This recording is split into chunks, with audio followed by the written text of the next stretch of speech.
السلام علیکم ورحمۃ اللہ وبرکاتہ۔ چلے ہمارا سائیکلوجی کا جو چیپٹر چل رہا ہے ذہنی بد نظمیاں، اس میں ہم دیکھیں گے کہ اب ہمارا اگلا ٹاپک ہے مینٹل ڈس آرڈرس کیا ہوتے ہیں۔ مینٹل ڈس آرڈرس ذہنی بد نظمی، پہلے آپ اس کو پورا اچھے طریقے سے سمجھنے کی کوشش کریں کہ تمام جو بد نظمیاں ہیں، خواہ وہ نفسیاتی ہو یا جسمانی، ان کی درجہ بندی کرنے کی ضرورت ہے، کیونکہ علاج ڈائریکٹ اب یہاں پر ہم دیکھ رہے ہیں کہ نفسیاتی بد نظمیاں ہوں خواہ جسمانی، ان کی درجہ بندی کرنے کی ضرورت ہے، کیونکہ علاج ڈائریکٹ نوعیت کا ہو، اسباب پر منحصر رہتا ہے۔ مناسب تشخیص اور علاج کے لیے یہ جاننا ضروری ہے کہ فرد کو کس قسم کی بد نظمی ہے یا کون سے عارضے میں وہ مبتلا ہے۔ عام اگزامپل ہی آپ لے لیجئے کہ کسی فرد کو ایک عام بخار ہے تو اس کا علاج کسی ٹائیفائڈ والے شخص کے علاج سے الگ ہوگا، چاہے وہ ملیریا کا ہو، ٹائیفائڈ ہو، الگ الگ ہوگا۔ اسی مقصد کے لیے علاج کو صحیح ڈھنگ سے کرنے کے لیے نفسیاتی جس طرح سے جو ہے جسمانی جو بیماریاں ہوتی ہیں ان کی درجہ بندی ضروری ہوتی ہے، ایسے ہی اسی مقصد کے لیے نفسیاتی امراض کی بھی درجہ بندی ضروری ہوتی ہے۔ جو درجہ بندی کے لیے علم اسباب امراض ایٹیولوجی، یہ اس پر ڈپینڈ ہے کہ وہ کس طرح سے جسمانی بد نظمیوں کو یا جسمانی بیماریوں کی درجہ بندی کرتا ہے اور اس کے علاج فراہم کرتا ہے۔ لیکن ہم دیکھ رہے ہیں کہ نفسیاتی بد نظمیوں کی مختلف نقطہ نظر نظریات کے ذریعے سے مختلف نفسیاتی عوارض کی وجوہات کو مختلف انداز میں بیان کیا گیا ہے، لیکن اس کے لیے بھی مزید تحقیق کی ضرورت درکار ہے۔ ہم نے ابھی بھی غیر معمولی برتاؤ کا مطالعہ کیا ہے، لیکن جہاں ہم محسوس کر رہے ہیں کہ ایٹیولوجی کا ایک اہم کردار ہے جسمانی بیماریوں کو بتانے میں، ایسے نفسیاتی بیماریوں کو بتانے میں کوئی خاص ایسا کوئی پہلو سامنے نہیں آیا، نہ ہی کوئی ایسا کوئی سورس ہے جس کے ذریعے سے یہ کیا جا سکے۔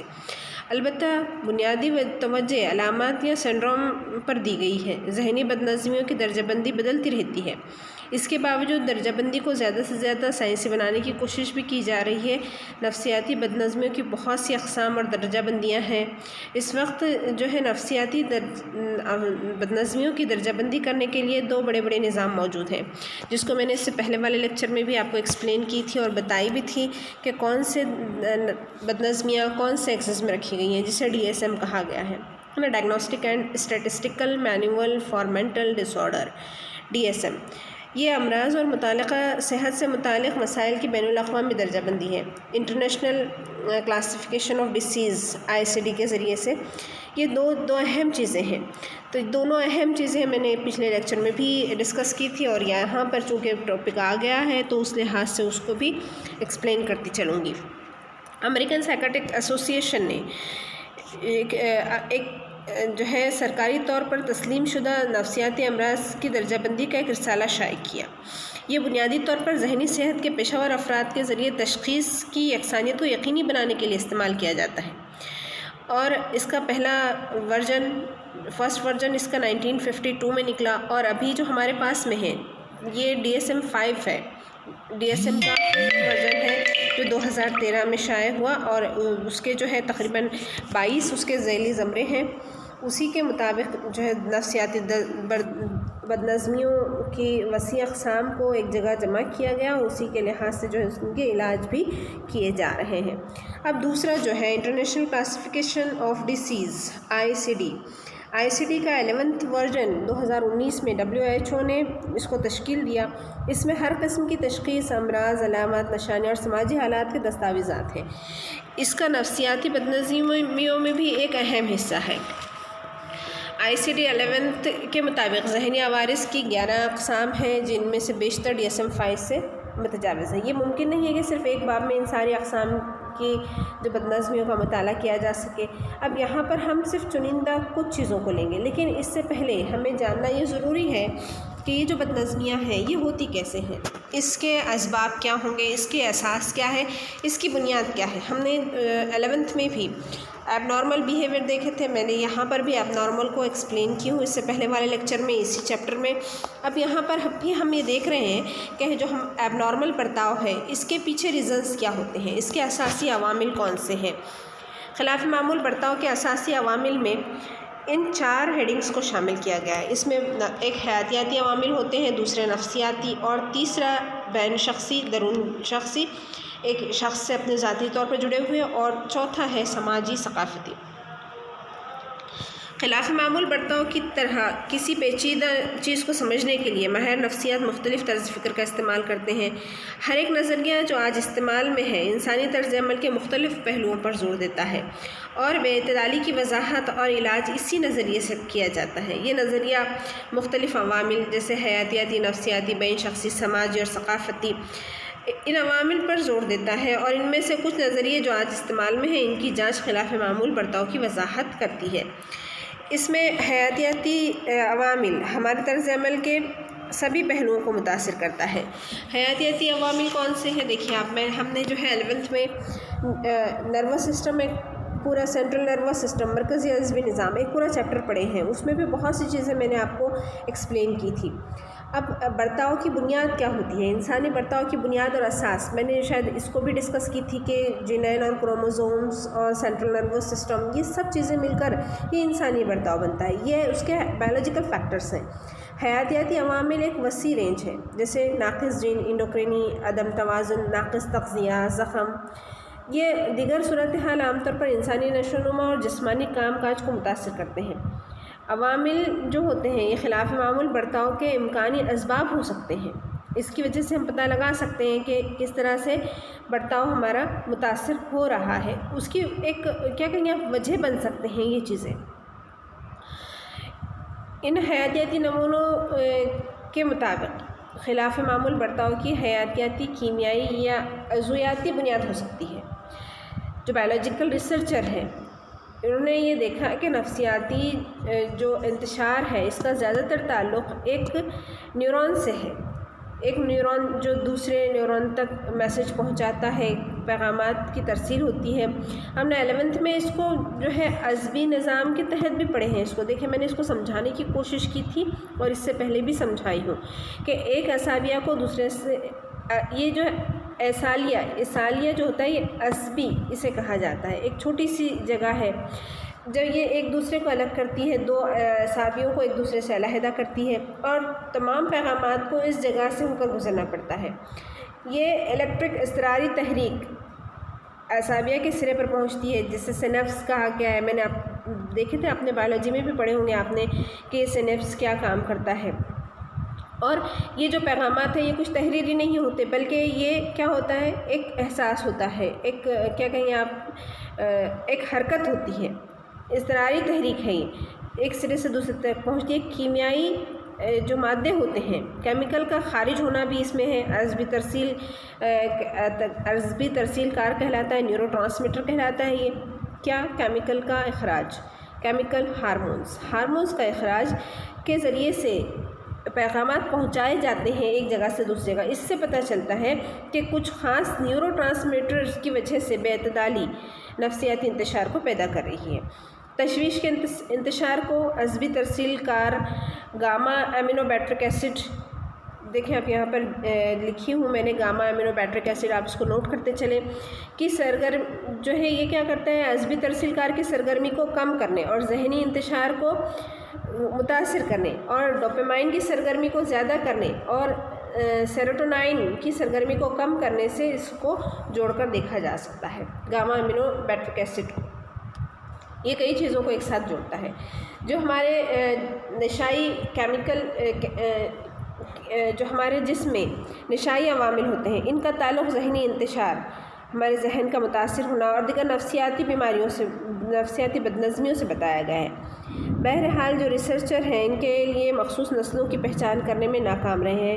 ایسا لگتا ہے کہ زیادہ تر معاملات میں کوئی ایک پرٹیکولر ایک کیمیکل کو یا ایک نشائی عوامل کو خاص طرز یا نفسیاتی انتشار کے لیے ذمہ دار نہیں ٹھہرایا جا سکتا، بہت سے الگ الگ نسلیں اس میں ہیں، بہت سے الگ الگ ہوتے ہیں، جیسے مختلف کردار کے ہوتے ہیں، جذباتی رد عمل کے لیے کچھ الگ ہوتا ہے، فعل ناقص جو ہمارا ہوتا ہے نا ڈس فنکشننگ کے لیے کچھ الگ ہوتے ہیں، الگ الگ جو ہے نشائی عوامل جو ہمارے ہارمونس ہوتے ہیں وہ ایکٹیو ہوتے ہیں، اور یہ سب ایک دوسرے سے جوڑ کر انسان کے برتاؤ کو بتاتے ہیں کہ وہ کیسا ہو رہا ہے۔ اگرچہ اس بات پر اعتماد کرنے کے واضح ثبوت ہیں کہ نسلی، حیاتی اور کیمیائی عوامل ذہنی انتشار میں ٹھیک اسی طرح سے شامل ہے جس طرح سے ابتدائی ذہنی اداسی اور اندیشہ وغیرہ میں شامل ہوتے ہیں۔ کئی ایسے نفسیاتی نمونے ہیں جو ذہنی انتشار کی نفسیاتی وضاحت کرتے ہیں۔ ان نمونوں کے مطابق نفسیاتی اور بین شخصی عوامل خلاف معمول برتاؤ میں ایک اہم رول ادا کرتے ہیں۔ دونوں کو ایک ساتھ میں اگر جوڑ کر ہم دیکھیں تو یہ ہوتا ہے۔ اب نفسیاتی عوامل میں کون سے شامل ہے؟ دیکھیں میں نے آپ سے نیورو ٹرانسمیٹر کی میں یہاں پر آپ کو ایک شکل بتانا بھول گئی تھی۔ یہاں دیکھیں آپ جو سائنس والی بچیاں ہیں اس کو سمجھ رہی ہوگی، ہم نے 11th آرٹس میں بھی اور سائنس میں بھی 11th میں ان ٹاپکس کو پڑھے تھے۔ اس سے نفس ہوتے ہیں، عصبی پیغام رساں جو مختلف ہارمونس کے ذریعے ایک دوسرے کو میسیجز پہنچاتے ہیں۔ اب اس کے بعد ہم کو یہ دیکھنا ہے، آپ اس ٹاپک کو پھر سے ایک مرتبہ پڑھنے کی کوشش کریں، آپ کے پاس میں موجود ہے یہ سب چیزیں، یہاں سمجھ میں آئے گی۔ یہاں اس کے بعد نفسیاتی عوامل کون سے ہوتے ہیں جو بدنظمیوں کا یا پھر نفسیاتی انتشار کا شکار بنتے ہیں، عارض کا شکار بنتے ہیں۔ اس میں سب سے پہلے ہے کہ ماں سے علیحدگی۔ یہ ہم نے جہاں یہ دیکھے تھے کہ سینٹرل نروس سسٹم، جینین اور کروموزومز ایک رول ادا کر رہے ہیں، وہاں پر انسان کی شخصیت سازی میں، انسان کے اپنے برتاؤ کو بنانے میں اس کا خاندان، اس کا پڑوس، اس کا اسکول، اس کا سماج، اس کی ثقافت یہ بھی کردار ادا کرتی ہے۔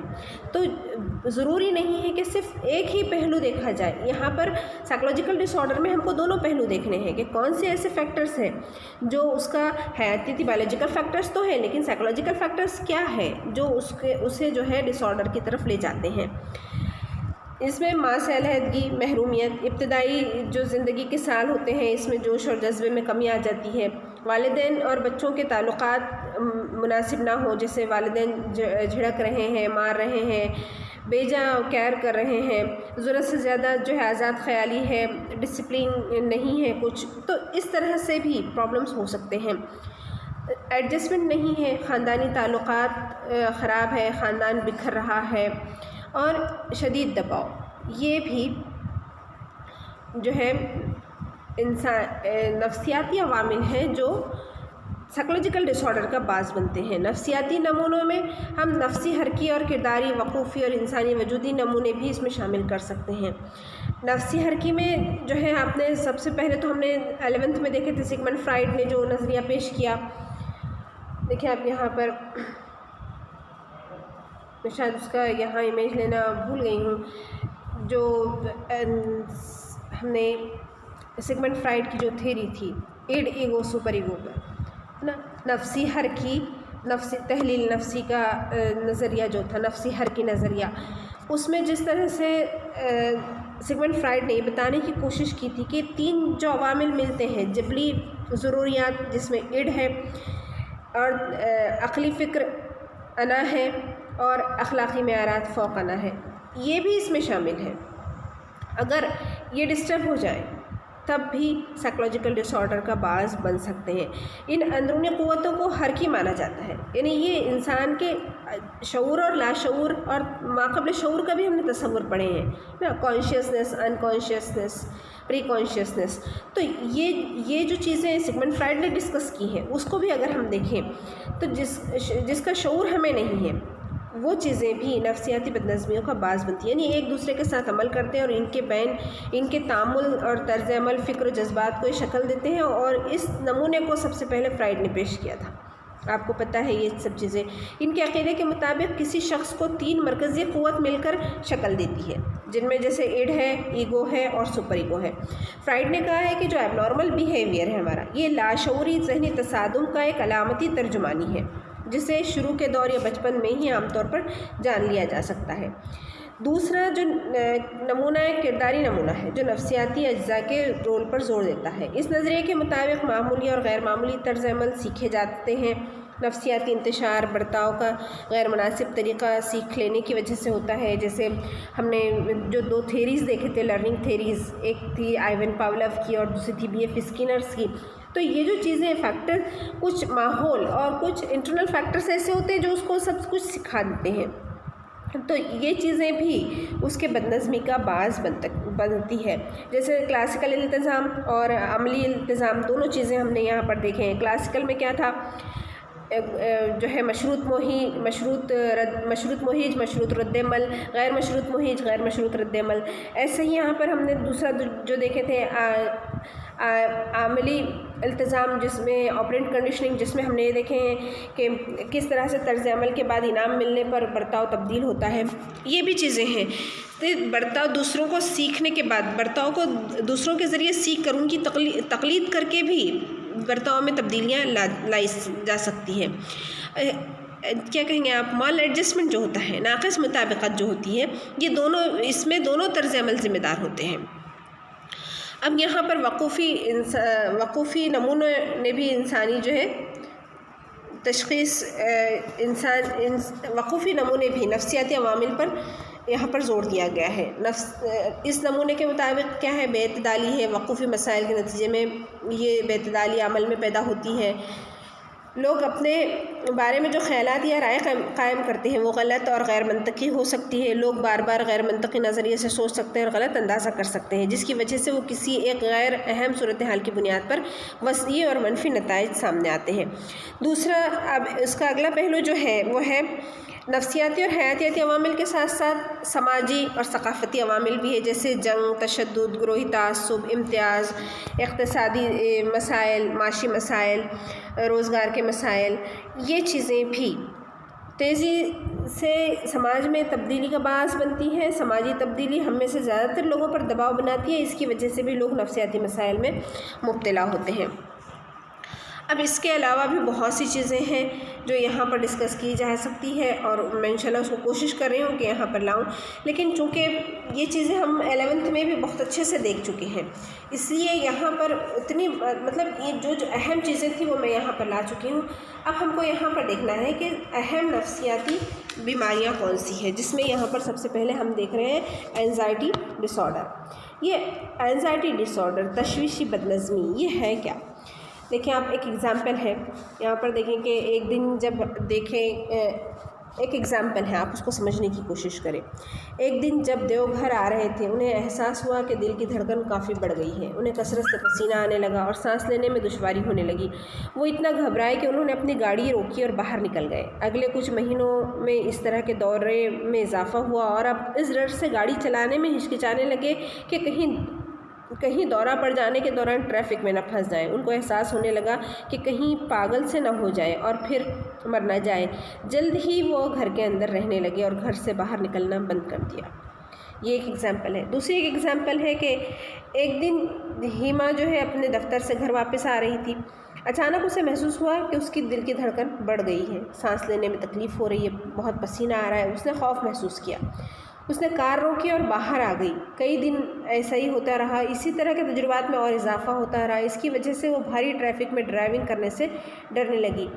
اس لیے اگر وہ ہیوی ٹریفک میں ڈرائیونگ کرتی ہے تو اسے محسوس ہوتا ہے کہ وہ مر جائے گی. اس کے نتیجے میں اس نے کیا کیا کہ کار ڈرائیو کرنا بند کر دیا. کچھ وقت کے بعد اس نے گھر سے نکلنا بھی چھوڑ دیا، اور اب اکثر یہ ہوتا ہے کہ اسے رونے کے دورے پڑنے لگتے ہیں. یہ تشویشی بد نظمی میں مبتلا ہونے کی تشخیص ہے. یہاں پر ان علامتوں سے سمجھا گیا کہ یہ جو ہے تشویشی بد نظمی کا شکار ہے. اینزائٹی دراصل لفظ لیٹن زبان کے لفظ اینزیٹاس، بے چینی یا پریشانی، اس سے نکلا ہے. اس کے معنی بے چینی یا پریشانی کے ہوتے ہیں. اینزائٹی کا آپ دیکھیں، جب اس کی جو ڈیفینیشن ہے کہ جب کوئی شخص لمبے عرصے تک بنا کسی واضح وجہ کے پریشان یا فکر مند ہو، اس کی وجہ سے اس کی روزمرہ کی زندگی میں متاثر ہو رہی ہو، تو اسے تشویشی بد نظمی کہتے ہیں. اس کی کئی قسمیں بھی ہیں. اب ہم یہاں دیکھیں آپ، یہ تشویش کا احساس ہونا یہ ایک عام فیلنگ ہے. امتحان کے دوران میں ہم کو ہوتا ہے، ہم کوئی خاص ایونٹ کا انتظار کر رہے ہیں، اس وقت ہم میں ہوتا ہے یہ تشویش حسب معمول یا متوقع بھی ہوتی ہے. بعض اوقات یہی اینزائٹی ہم کو اچھے کام کرنے کے لیے تحریک دیتی ہے، اور بعض اوقات یہ جو ہے شدید اندیشہ اور تکلیف بھی پیدا کرتی ہے۔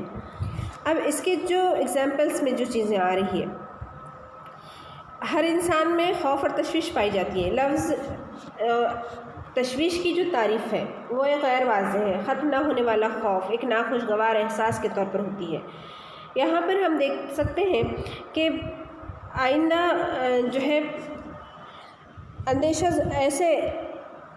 زدہ لوگوں میں مندرجہ ذیل ملی جلی علامتیں ہم کو دیکھنے کو ملتی ہیں، جیسے دل کا تیزی سے دھڑکنا، سانسوں کا چھوٹا ہونا، پیشش ہونا، بھوک میں کمی، بے ہوشی، نیند نہ آنا، جلدی ضروریات سے فارغ ہونا، کانپنا۔ یہ انتشار کی کئی قسمیں یہاں پر ہمارے سامنے ہیں، ہم اس کو بھی دیکھیں گے۔ یہاں پر ہم مخصوص طور پر ایک قسم دیکھ رہے ہیں، عام تشویشی بدنظمی۔ عام تشویشی بدنظمی ہم سب اس میں مختلف وجوہات کی بنا پر اسے محسوس کر سکتے ہیں، جیسے بھی میں نے کہا کہ ایگزامس کے دوران اور جو ہے کسی بڑے پروگرام میں شرکت کرنا ہے، تقریر کرنا ہے، یا کوئی اور ذمہ داریاں آ گئی ہیں، ان ذمہ داریوں کو نبھاتے ہوئے جو مشکلات کا ہم سامنا کرتے ہیں، تناؤ کا سامنا کرتے ہیں۔ بعض اوقات یہ تناؤ اور مشکلات فائدہ مند بھی ہوتے ہیں، لیکن بعض اوقات یہ ہمیں ڈپریس بھی کر دیتے ہیں۔ اگر یہ ہمیں مشکلات کا منظم اور منصوبہ بند انداز جو ہے ہمیں سامنا کرنے پر مجبور کرتا ہے، لیکن یہ معتدل تناؤ ہے تو یہ ہمارے لیے فائدہ مند ہوگا۔ میں نے اس سے پہلے بھی آپ سے کہا تھا کہ یہ جو ڈس آرڈرز بنتے ہیں یہ کیوں بنتے ہیں؟ یہ جب ایکسٹریم پوزیشن پر پہنچ جائے تب بنتے ہیں، ورنہ جب اسٹریس بنتا ہے تو اپنے آپ کچھ چیزیں تبدیل ہوتی ہیں۔ اور اسٹریس کی میں نے علامتیں وغیرہ بھی آپ لوگوں سے ڈسکس کی تھی میرے اس سے پہلے والے لیکچرز میں، آپ اس کو دیکھیں، وہ آپ کو سمجھ میں آئے گی۔ تو یہ جو تناؤ جب اعتدال کے ساتھ ہوگا تو یہ ہماری کارکردگی کو بہتر کرے گا، اور جب یہ ایکسٹریم پوزیشن پر بڑھ جائے گا تو یہ پریشانی، گھبراہٹ اور اپنے کاموں میں جو ہے خلل اندازی کو پیدا کر سکتا ہے، اور جب ہم اس وجہ سے ہی کیا ہوتا ہے کہ ہم روزمرہ کے معاملات انجام دینے سے قاصر رہتے ہیں۔